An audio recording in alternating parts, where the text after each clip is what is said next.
We've delved into stress before on the podcast, but we haven't really delved into trauma and the relationship between stress, trauma, and thyroid health. And that's what we're going to do today. I'm talking with Justin Janoska, who's the founder of the Autoimmune Revolution. And this is really his bag. This has become the focus of his work with his clients, is really in dealing with the emotional aspects of our health and how they impact on your thyroid, and he works with people with other autoimmune issues as well as women with Pcos. So I think you're going to really love Justin. He is a nutritionist. He's got a master's degree in human nutrition. He's done postgraduate study in that mind-body connection.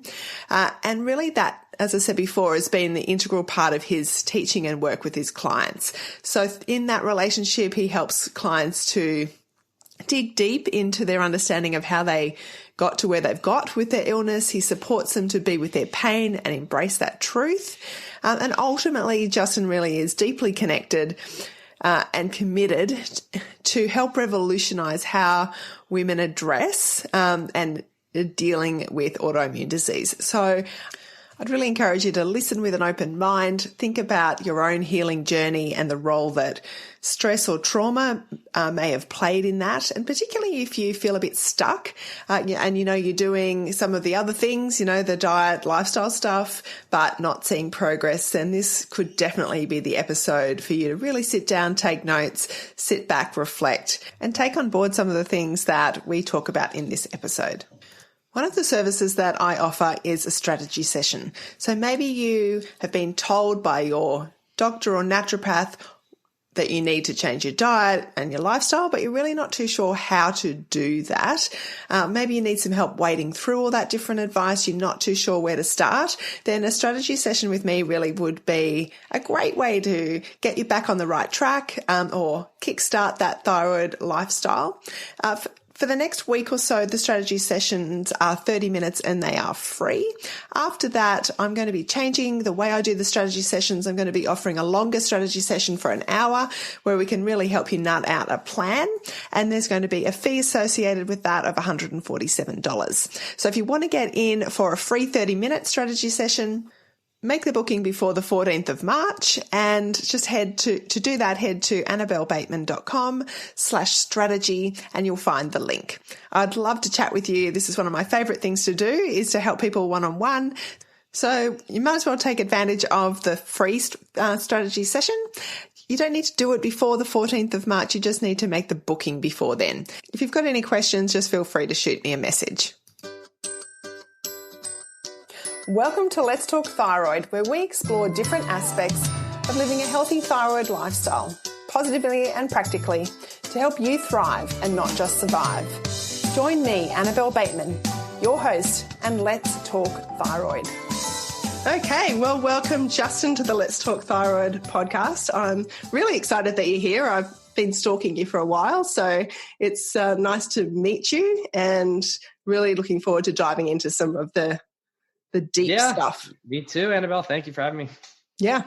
And so, look, I would just say from the get-go, if you're not following Justin on Instagram yet, you should be. So I'll make sure I put all those relevant links, because you're very generous with the information that you share. And you're the only person that I've come across that talks like you do about a lot of the, the emotional issues attached to thyroid health. And so I've been watching for a while, reading for a while. It's resonated. Everything I think every time you post, I think, oh, that's a whole podcast episode. So I won't have you here all day, but I'm really looking forward to diving into, to this aspect of thyroid health, because no one else is really talking about it. Excellent. Yeah, I'm psyched. Let's do it. Yeah. So tell us a little bit about, you and how you got into working with people with Hashimoto's. Yeah. So the very quick version of this is just that my mom has Hashimoto's, and she had been dealing with it for a long time, probably over 20 years, in my humble opinion, but didn't have antibodies tested, but they were there in the blood. They weren't screened for, right? And then she was diagnosed around, I guess, 2013-ish, around there. I was just enrolling in graduate school at the time. And so I was going to study alternative medicine for cancer. I was really interested in orthomolecular nutrition and helping people with cancer because there's a whole complementary side of things that we can do with cancer. So I was like, I don't know, I just wanted to help people. I was in the art space. I was an artist my whole life. I still am, but it's just not what I do every day as a full-time job. But and then I shifted over to the cancer stuff, and I was going to specialize in that. And then or help people with that rather. And then I found out my mom's got Hashimoto's, and she's seen a dozen endocrinologists, and no one's listening to her, and they're kind of blowing off her symptoms and dismissing her, and not getting much relief with conventional therapy and levothyroxine and thyroid replacement.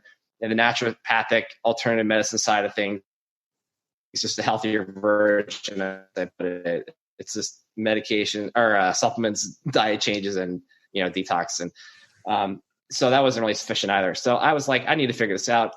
I just started poking around and in my classes and learning from my professors who were doctors themselves and had their own clinics. I would shadow them. I would talk to them all the time. I'd pick their brains, research. I was working in a clinic in California right around the time I finished up. So I was working with an MD who was trained in functional medicine. So I had already been exposed right out of the gate with to some good stuff too. Some good information. Yeah. So I was helping her out because she didn't know everything about alternative medicine, and she was open to it, which was great. So I was helping a lot of patients that she had with diabetes and blood pressure issues and obesity and autoimmune disease as well, PCOS. So that's how I got my foot in the door. And then I was like, I can do this on my own probably. And I decided to kind of do that because there are limitations obviously with what I can do in a clinic with a doctor and even without one. And when am I on my own? So I just decided to venture off my own. And that's when I started the autoimmune revolution basically. And that's been my full-time gig ever since. But that's the reason why I do it is simply because my mom. I mean, that if it weren't for her, I wouldn't be here at all. Yeah. And so obviously you over sort of what sort of time period would you say that you were helping her really, get through and heal her Hashimoto's? It was pretty much within the first year of school, I think, till I finished. And even beyond that, I mean, she's got episodes of flares and things that come up every now and then. And just to be honest, I mean, that's just the way it is. There's an ebb and flow to it, and people will have flare-ups whether you like it or not because, well, there's COVID or the coronavirus, and that's in and of itself a trigger for autoimmune disease. We know. So, it's not just like I ate gluten by accident or intentionally, and I just paid the price, and I'm dealing with some brain fog or fatigue. But things happen. You get exposed to things, and you just got to be able to put on your gloves and deal with it. So my mom's been sick for a long time, actually. And so like, she's very sensitive to things. So it's just something that happens, but she's far much better now than she was before. But there's probably only so much we can do. And that's just the case of some people who are chronically sick and have been for a long time, that they get to a better state and have a better quality of life. But will it ever be perfect and sustainable forever and ever and ever? No, probably not. And that's just the reality of autoimmune disease. Well, the way I see it is it's a lifelong disease. It's not something that's, you can manage it, you can feel so much better, but it probably took us a long time to get there. It's going to take us a long time to feel better. But that's exactly it. Yeah. So it's complex. And I think that's what we're about to dive right into, is that it's not a simple disease. And that's what drives me crazy. I don't know if it drives you crazy, but when I hear, I mean, I think I was diagnosed at 23. I'm sure it was triggered around puberty. I can look back and see that was probably the case. But when I went to the endocrinologist, he was like, yeah, just take this pill. You'll be fine for the rest of, just take this pill every day for the rest of your life and you'll be fine. And I'm 23. I don't really want to be told I've got to take medication for the rest of my life, but I do what I'm told. Mm-hmm. And I think, okay, that was 23 years ago. Maybe things are different now. But when I hear people say, oh, my doctor just said take the pill, I'm like, oh, my gosh, it's not that simple. It's really not that simple. So you must not. Yeah. So tell me, Justin, how did you, I don't know, maybe discover's not sure if that's the right word, but this whole emotional connection to thyroid health? And perhaps you could explain what that is, because I think a lot of my listeners, we've talked in the podcast about other aspects of thyroid health, But, and I've talked a little bit about boundaries and, saying no and looking after yourself and stress and all of that. But I think this is a little bit deeper than that. So how did you work out this piece of the puzzle? Yeah, it's a great question. So it kind of happened just from seeing a lot of the same things over and over. And in terms of depression or anxiety or stress, we know that thyroid issues in and of itself can cause depression and anxiety without emotional stress, right? So I want to make that distinction. But what I kept seeing was a lot of deeper emotional things and pains and traumas that women were going through and didn't have any sort of support with. And they would see therapists, and they've done that, but it's just not, a lot of my clients even today do that, and they admit they don't get much out of it, depending on the person, I guess. But so it just became something that I had to do because that was an element that if you integrate it, then that might produce better results. And that's what I found. So that was, it was not something that I sought out to do or wanted to do, because it's tough. It's the hardest part of helping somebody actually is working through those things. It's not the detox or the diet or the infection you're dealing with or the mold or whatever. It's really this. So in helping people, at least with my approach, be with that pain and how to heal those things.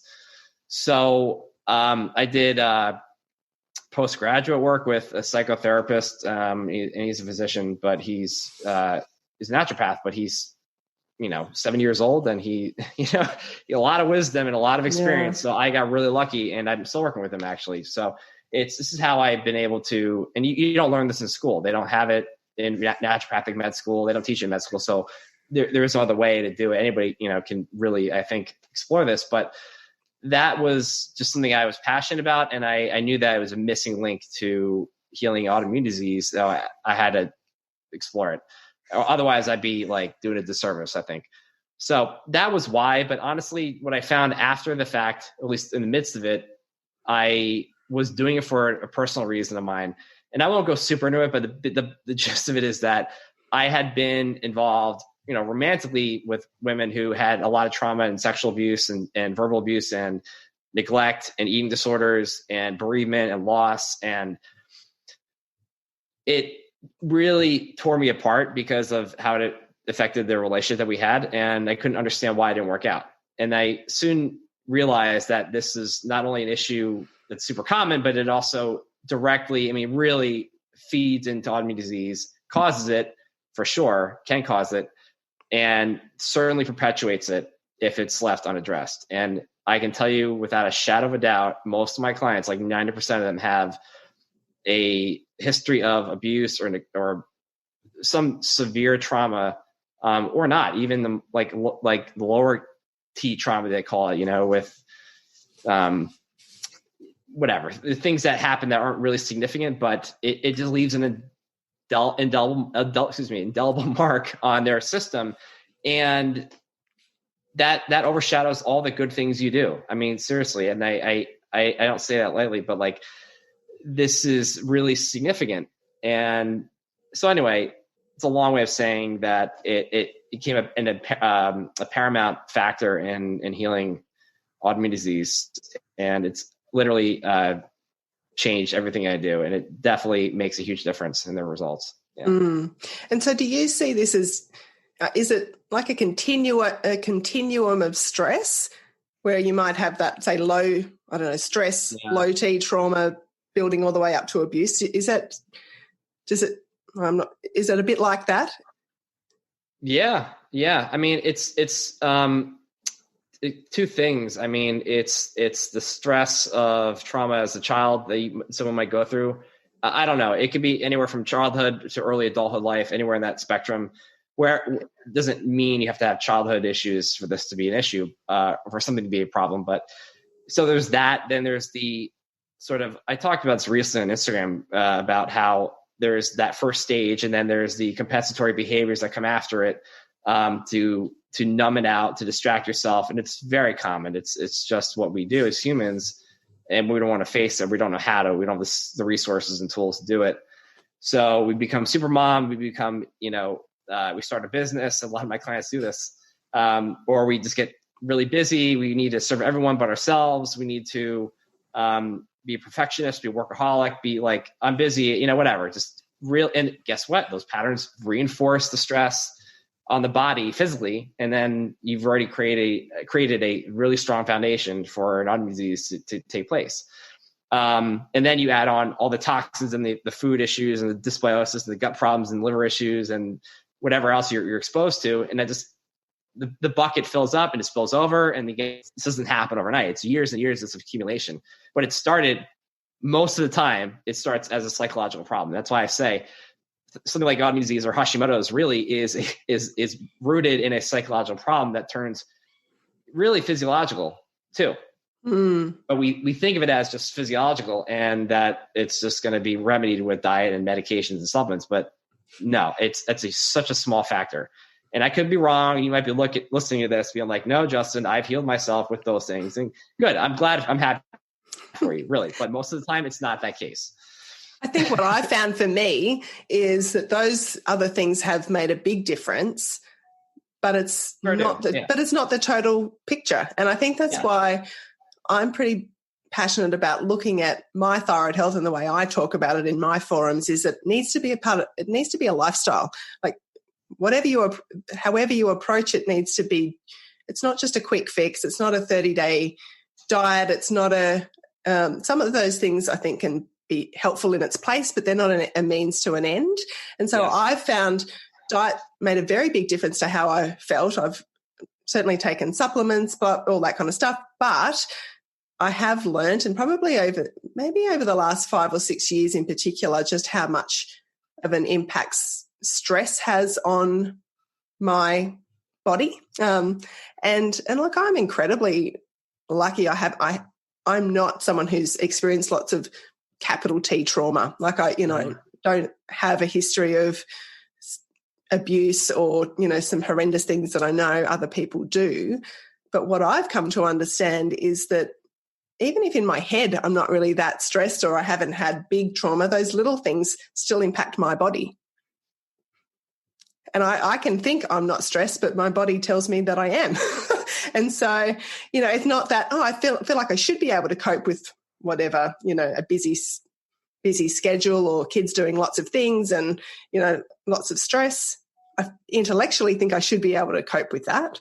But I've learned that my body doesn't cope with that. And so it's that pulling on the different pieces of the puzzle. I think you were talking about that on your Instagram recently. Like it's just like doing a puzzle, but you don't have the picture. Mm-hmm. And so I've learned that stress is a bigger part of that puzzle than I had realized. Oh yeah. It's the most important thing. I mean, you can't, you probably won't, in my experience, get results the way you want to long-term or at anything until that gets under control, no matter wherever it comes from. Even if you do everything right.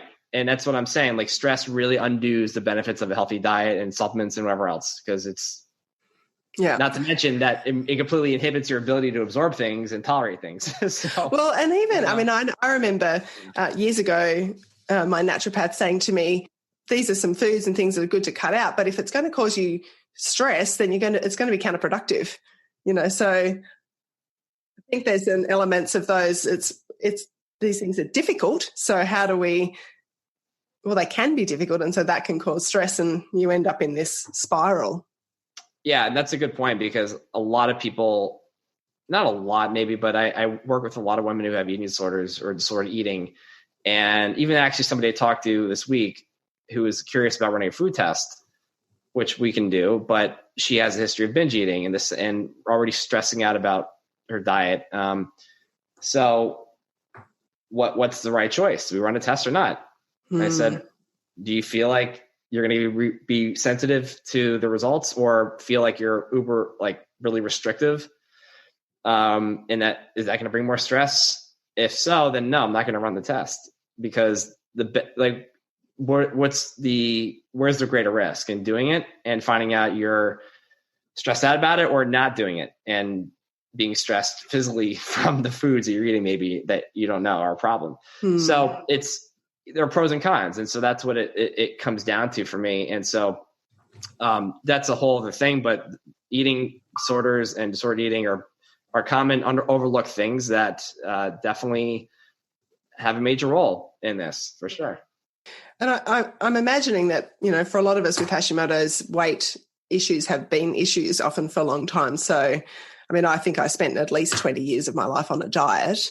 And so I would think that that's fairly common, for women with Hashimoto's that have struggled with weight issues. And then I've had to do a lot of work to undo that diet mentality and body image issues. And it's taken time, obviously. And so there are a few things now that I don't do and I don't talk about because, like, for example, I won't write meal plans for people. Often people ask, in your programs, do you do meal plans? I'm like, well, I don't, because I'm not nutritionally qualified, so I don't feel qualified to do that to start with. But also I feel like that's dieting. Like, to me, that's just takes me back to all the diets. And this is about a lifestyle. And this is about integrating things into your day-to-day life. And so for me, they're not helpful. In fact, I was talking to someone the other day and they said, talking about snacks and what about tuna? I said, I just don't think I can do tuna because it just reminds me of every 80s diet I went on. Tuna, cottage cheese, grapefruit. Like, I just, so it is interesting, isn't it? That, and I would think that a lot of your clients would be in a similar situation because it's that weight, it's the weight issue. Oh, yeah. I mean, if you're on a restrictive diet, like AIP, for example, autoimmune paleo. It's tough, yeah. It's already hard enough as it is. And then you already unconsciously probably have developed fear around eating this or that. And so ironically, even though I went to school for nutrition technically, and I am a nutritionist, I don't focus on it. I don't, because I don't give meal plans. I don't talk about you eating like this or calories or macros, because that is not going to change your thyroid or your disease. It's not that big of a deal. I mean, it's important, but it's not like, there's so many other more important things. So I don't ever do those things. I could, but it's just, I'm not going to build another source of stress for somebody to make sure they're eating like this and perfectly, because in the grand scheme of things, it's not going to make a difference for them if they're feeling worse about it and stressed out about it, when there are other things that take precedence for me.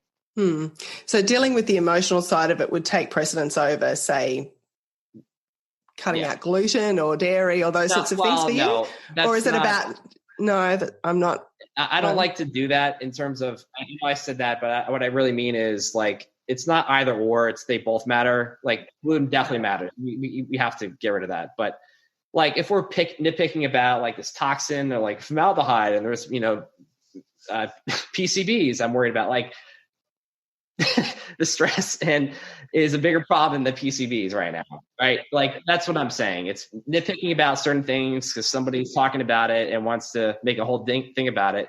I'm like, that's just one of 1,000 things, and it's overshadowed really by the stress. And then you're stressing out about the toxins, so that's actually not. It's reinforced. So it's about being able to hold it all in tension, really. Yeah. As a patient, as someone trying to work through living with Hashimoto's, it sounds like it's about holding it all in tension, and at different points in time, you'll have the capacity to deal with some things more than others. Mm-hmm. Would that exactly right? Fit? Yeah. So I've got an interesting question. Do you think that there's a thyroid personality or like a Hashimoto's personality? I was just talking about that the other day. Oh, really? It's something I've been asking lots of my guests. I'm like, I'm really intrigued because I thought you'd be the expert to ask. Is there a Hashimoto's personality? Yeah. Oh, yeah. And that just comes from experience. I mean, it's just, I never imagined it would be this way. I never had a thought. I noticed things over time, patterns. And for one thing, it's the mom who's trying to be super mom and busy and a workaholic and perfect and everything, or organizing and planning, right? So what is like Enneagram 1 or 3, those types of people. I think it's 1 because I did that the other day. Yeah. Yeah. Most of my clients are like 1 or 3. It's a perfectionist workaholic mentality and just go all the time. Just that personality alone, and my mom's like that too in a lot of ways. Just stressing out about things. It's just so that alone already creates the building blocks for illness, regardless. And then you pile on all the things that are specific for the disease, and then it just becomes this whole monster. So, yeah, that's what I find. Most people that I work with are just really stressed. They've emotionally, and they just put their body through the ringer because they're doing things all the time, and they can't slow down. And that's just what I really make a strong effort to help people do that, because that is the foundation for success. If we can't do that, then it doesn't matter what diet or something to put you on. So I guess being aware that is your personality, and then working with that perhaps is a way to go about it. Yeah. Yeah, exactly. Yeah. I asked in my Facebook group a little while ago, I was curious about this to see what birth order most people fell into. Whether they were first child, second child, youngest child. Oh yeah. That's a good one too, actually. I don't know if I have an answer for that. You mean in terms of like what sibling are you? Yeah, like which position in the family are you? The oldest, the middle, the youngest, and only? I don't know. I have to probably dig around and ask about that myself, with my clients. But yeah, I know there are people that I've worked with who are like middle child, and they often are the ones that get neglected a little bit, or the youngest one even. So I think it's an interesting pattern. It was just an interesting, it was an interesting poll. So actually the result of it was that most were first oldest. Yeah. In my very unscientific Facebook poll. but I thought that was, to me, that fitted with that type A driven, over responsible kind of personality. There was a spectrum, but by far that was the majority.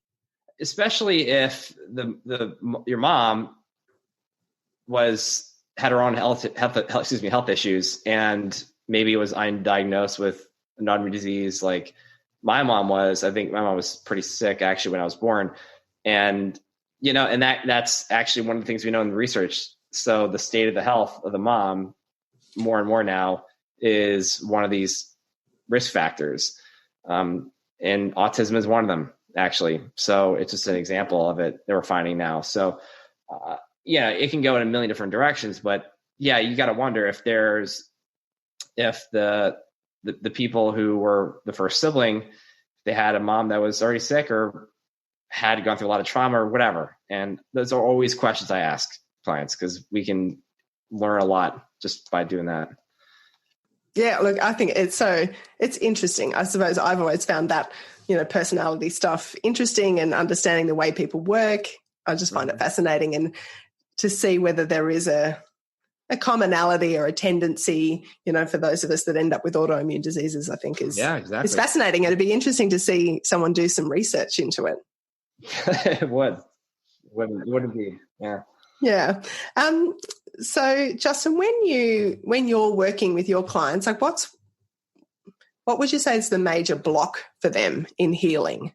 There are a few things. Sometimes I talk about this every now and then, but people get in their own way. It's not, they don't realize it. It's not so much like this isn't working, this intervention, whatever.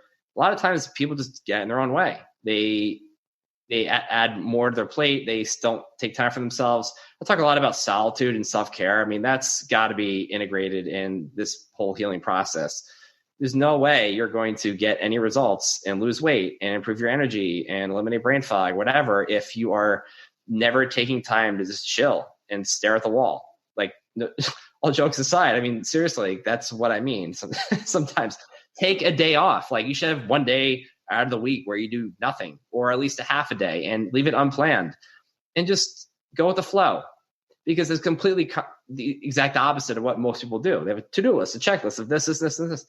So when people don't do that and they're stubborn and they continue to go down this path, that's what I mean by getting your own way. And so there's that. There's also, it's rare, but it does happen. I think, at least who I work with, but their spouses and the relationship and the marriage. I mean, listen, you cannot heal in a toxic environment. And if you have abusive marriage or some toxicity like that within the household, alcoholism, kid, whatever, it's very, very hard. And it's not about willpower or trying harder. It's just really hard to find peace in that storm. So those things I would say. And yeah, I mean, for sure, it's the deeper traumas that people have. And it's not about anything other than it just takes time to heal it. So those are probably the major things I find that can slow progress or just. Yeah. And do you find that people are coming to you early in their thyroid healing journey or later? Like, are you like a first resort or a last resort? Do you know what I'm asking? Oh, I'm definitely last resort. And I say that all the time. They've already been around the world. They've already traveled and been to different countries. And yeah. Every doctor, specialist, practitioner, nutritionist, dietitian, you name it, and have gotten pretty much nowhere or some results. But what happens is they get results and they feel great and they relapse and feel worse again. And that's just because those things don't change much. It doesn't push them to the finish line. So they've already seen, like one of my clients has already had seen, she's like 50 years old. She had seen 12 doctors, like 2 therapists, a nutritionist, and pretty much got nowhere. And then she worked with me, and this is an example of what I said before with emotional things. We worked on that stuff and her trauma for like 5 months, literally, before I even talked to her about diet and supplements. Not even kidding. Wow.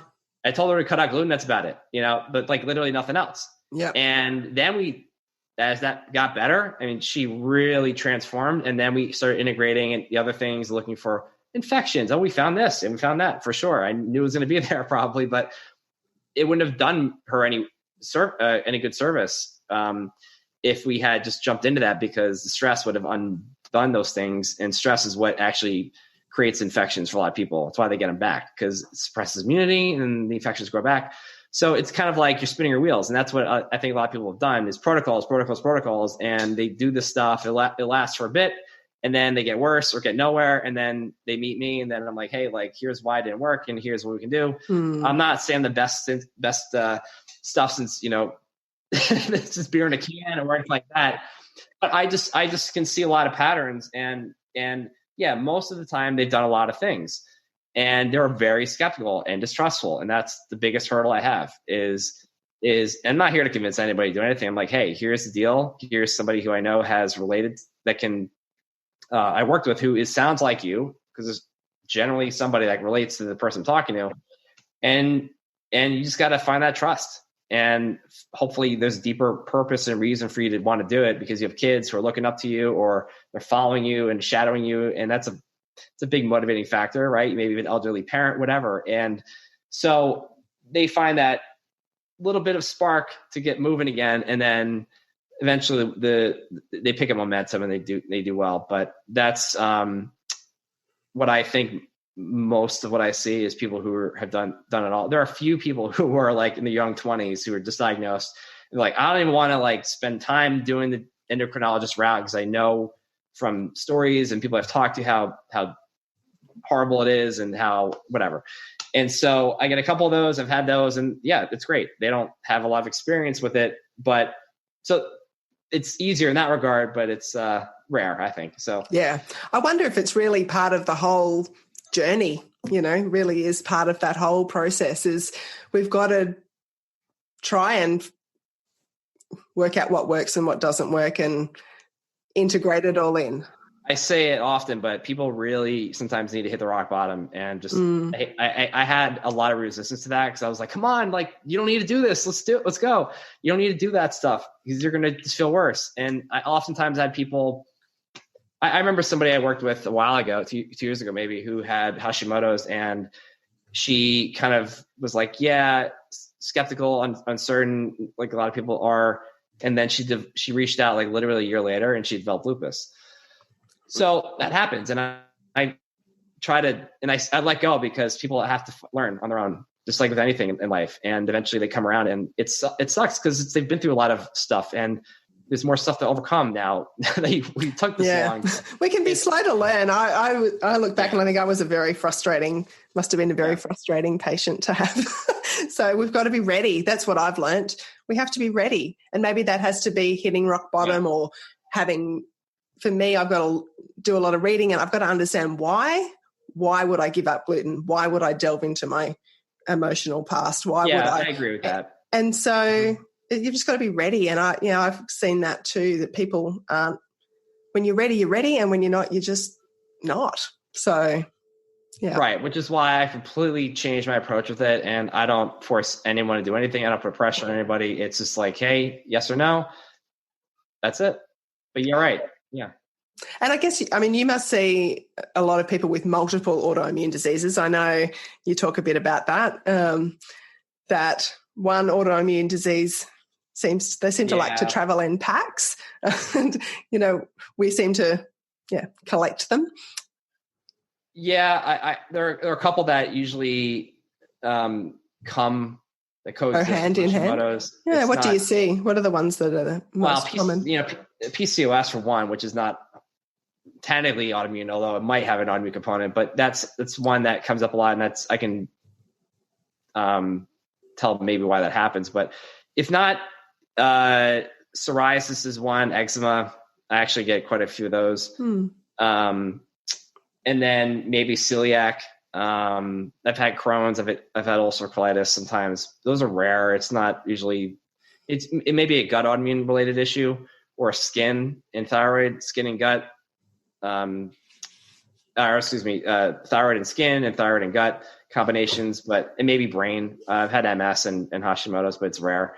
I don't find a lot of like lupus or those systemic autoimmune diseases. Like those kind of are, I think it's just the way the genetics are. I don't know. It's a lot. We don't know about that, but it's just, believe me, I've had people who had 5 autoimmune diseases too. I've had somebody who had a lupus and polymyositis, which is to the muscle. Okay. And Hashimoto's and thyroid cancer. And so you get those, and then those are really hard. So yeah, that was one of the things that really motivated me to take my health management seriously, was not wanting to acquire other autoimmune diseases. And then I did end up with a brain lesion. So that hasn't sort of transformed into MS, thankfully, but that's a whole nother story. But I thought that was my rock bottom. I wasn't really rock bottom, but that was my defining moment, was to go, right, you know what? Doesn't matter if I'm skinny, doesn't matter if I don't lose weight. I need to be healthy. I just need to be healthy. This whole thing has to be about being well. None of this is about, that was probably the defining dieting let go, was, you know what, doesn't really matter. I want to be able to walk up my stairs and not end up in a wheelchair. And, that was, and so I think, there are different defining moments. And I was like, I knew that I could collect other autoimmune diseases, and so they're interesting connections. It is, for sure. So, Justin, tell me, we were chatting before we started a little bit about coronavirus. You're in the States and I'm in Australia, and we don't have a lot of it here, and you've got a lot of it there. And I think you said you've been looking at some of the research. So I haven't had the opportunity to talk about coronavirus or what impact that might have on autoimmunity or Hashimoto's with anyone. So I'd love it if you could tell us a bit more about that. Yeah, sure. Well, some people might know this, but the virus has already been indicated to be a trigger in autoimmune disease as a whole. It's been documented to be, I think, in myasthenia gravis and antiphospholipid syndrome, and another one I can't remember. But so that's what's been documented, but it doesn't mean that it can't cause other ones. And I'm sure we'll find that they do. In fact, there's research that shows that the virus can cross-react. If that word means simply that your immune system attacks the virus, and then it says, oh, hey, your brain looks like that virus. Hey, your thyroid looks like that virus. Your skin looks like the virus. Your DNA, it's that similar homology, that pattern that looks identical. So that's cross-reactivity. And so it attacks your thyroid, it attacks the virus because it looks the same. So that phenomenon is happening in various tissues. Granted, that's in culture and cell and dishes. It's so it's not in humans, but that correlates, pretty strongly a lot of times. So I think we'll find that, and not to mention, we already have evidence of people with autoimmune disease with this virus. So it's probably something we'll discover more and more with time as research unfolds. So yeah, I mean, I actually had that theory or that thought, I guess, back in March of 2020 when the pandemic started. I said, this is going to turn into a trigger because most viruses do. Look at all the herpes family. Yeah. Yep. And megalovirus and Epstein-Barr that everyone's got these days. It's impact in tons of bacteria and fungus and mold. They all have a role a lot of times in triggering autoimmune disease. So it didn't surprise me. It's just what happens these days.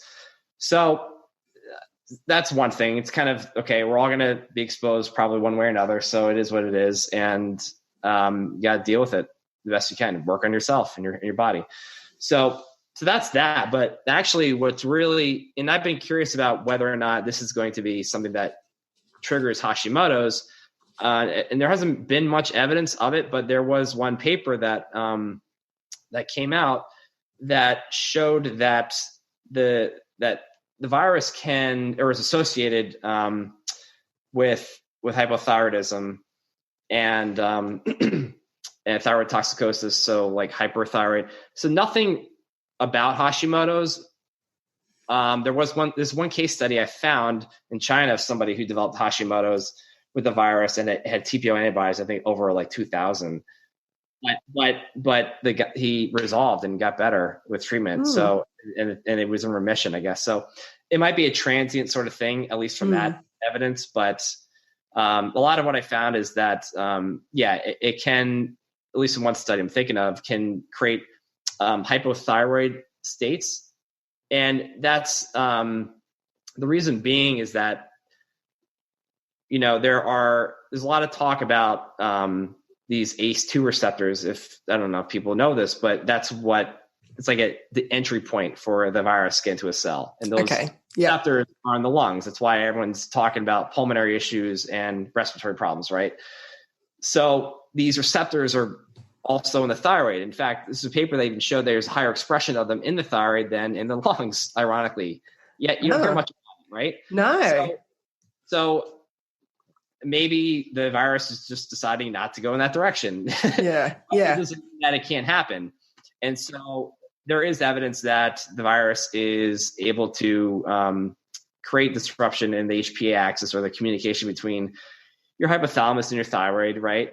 So there's that. So basically the theory is that, at least as far as mechanisms go, that the virus can cause these hormonal issues and changes and thyroid problems by virtue of indirectly, like through the inflammatory process of the cross-reactivity, like I mentioned, where it just causes damage by virtue of inflammation and the miscommunication or misinterpretation, I guess, of the thyroid and the virus, and through maybe a pathway where the virus actually infects the thyroid gland itself. I don't know if it's really clear right now. I don't think it is, but this is kind of what I think the theories are right now. So that's what is going on with that. But it's very interesting. In fact, for me, it's not so much the virus that is a concern because it's already there. It's not going anywhere, but it's the vaccine. That's a big question mark for me in terms of whether or not it's going to worsen or trigger autoimmune disease because of how this vaccine works, right? Versus previous ones, historically speaking.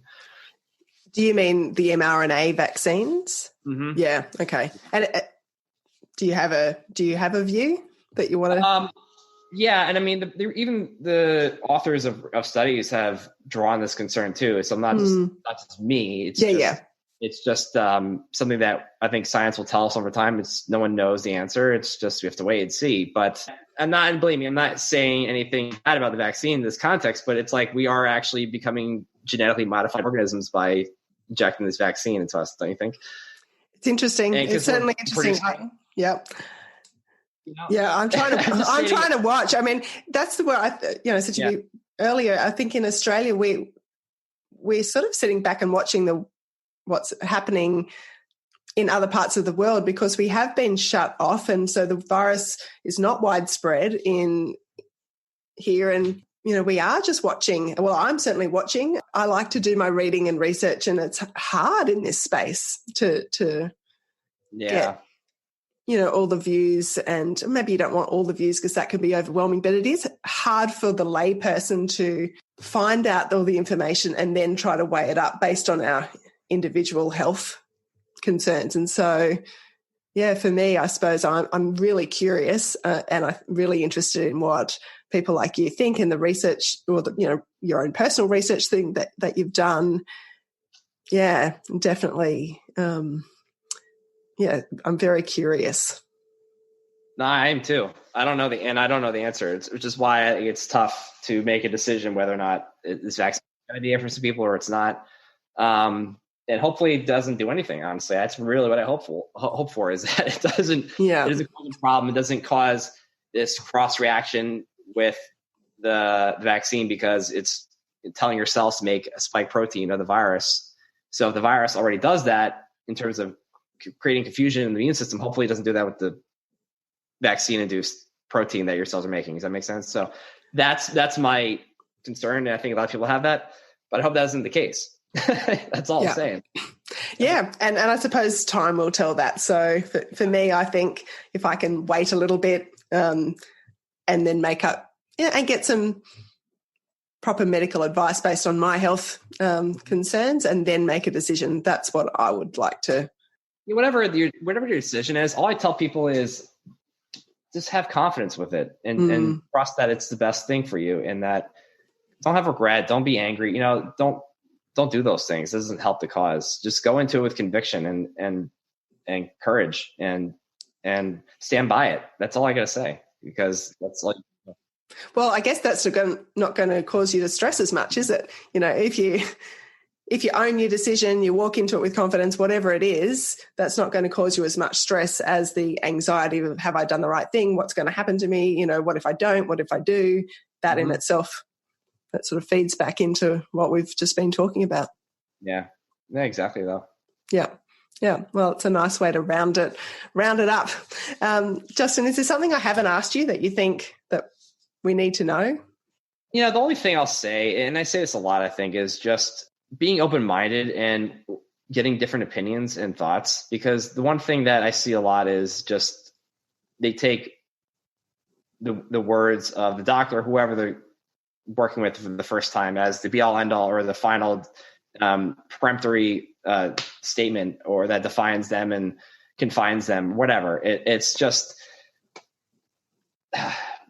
people, we miss out on opportunities to get better because we're just married to one belief and thinking that's the absolute truth, when really it might just be the truth from their perspective. So I'm not saying that it's wrong, but like get different opinions on things, because especially what we know about conventional medicine, it's just a lot of it is just their bias, and also they're not informed on this. So it's with Hashimoto's or autoimmune disease usually. So there's a lot of this, like, it's in your head, it's psychosomatic. There's a lot of this gaslighting stuff, and that honestly is doing that over and over is a trauma in and of itself. And I talk about this. It's not just childhood and what you went through, but like going through the process of this, trying to get answers and being listened to is traumatic in and of itself. And then that just reinforces the disease. So listen to what they say, but okay, accept it, move on and get a different opinion, or keep exploring. Don't give up. This is a lifestyle driven disease. That is true. It is not genetically the reason. Okay. Yes, genes are involved, but it's not why you're here. Okay. There's a reason why autoimmune disease has blown up over the past 60 years. It's environmental. Okay. So an epigenetic, probably those sort of things, but just, all I'm saying is if you really want the best results for yourself, and the highest quality of life that you desire, be open-minded, listen to different opinions, make an informed decision at that point. That's it. Yep. Awesome. Well, I'd say, keep digging, just keep digging, keep finding out information, Yeah, exactly. And so, Justin, where can people get in touch with you, work with you? I think I shared this in the group and someone's already signed up to your Hashimoto's Academy. So tell us more about that. Yeah. Oh, yeah. That's my newest thing. I'm really excited about it because my opportunity to really help people fill in the gaps of what they're doing with their doctor or not having any support at all for a very, very, very low price. And I mean, people drop in their labs and they have specific questions they want to get answered at any point in time. And I answer all those things, which I never done ever with my life and my career. So that's the HashimotosAcademy.com. It's a whole membership website. So you can sign up at any point, you can leave at any point, but my whole intention is to create this crazy, awesome community of amazing women who want to just learn from each other, be in a supportive community. So they're all growing and learning from each other and seeing that they're not alone, because I think we really do heal in community, not in isolation. And then get support and get answers to questions that you're not getting answers for. And hopefully that, I know it's going to help people because it already is. We've got a lot of women in already. So that's one thing that if you have Hashimoto's and you want real legit, also evidence-based information, we can provide you, I'll give you that stuff all day, every day. But really it's the support and the accountability, or not accountability so much, but the support and giving you things you might not get anywhere else. So that's my newest thing if you want to check it out. But otherwise, the autoimmunerevolution.com is our website, and you can see what other programs and things we have. Myself and my coaches, who all have Hashimoto's actually, you can learn more about them too. And then Instagram is just my name at Justin Janoska, Janoska. Excellent. Well, thank you. Yeah, thank you, Justin. Look, I really do appreciate your time, especially when you've been in ice storms and snowstorms in Texas this week. And just have been wanting to talk to you and dive into this for a little while. So I really do appreciate your time today. My pleasure. Thank you for having me. Thank you so much for listening to this episode of Let's Talk Thyroid. I would love it if you would subscribe to the podcast and share it with others that you know with thyroid problems. Let's get the message out there. If you'd like to connect with me further, the best place to do that is via my website, annabellebateman.com. From there, you'll be able to join my Facebook group, book a strategy session with me, download my freebie, and access any show notes for this episode. Thank you so much, and I'll see you next time. Bye. The information presented and discussed in this podcast is not intended to diagnose, treat, cure, or prevent any disease and should not be used as a substitute for proper advice from a qualified professional.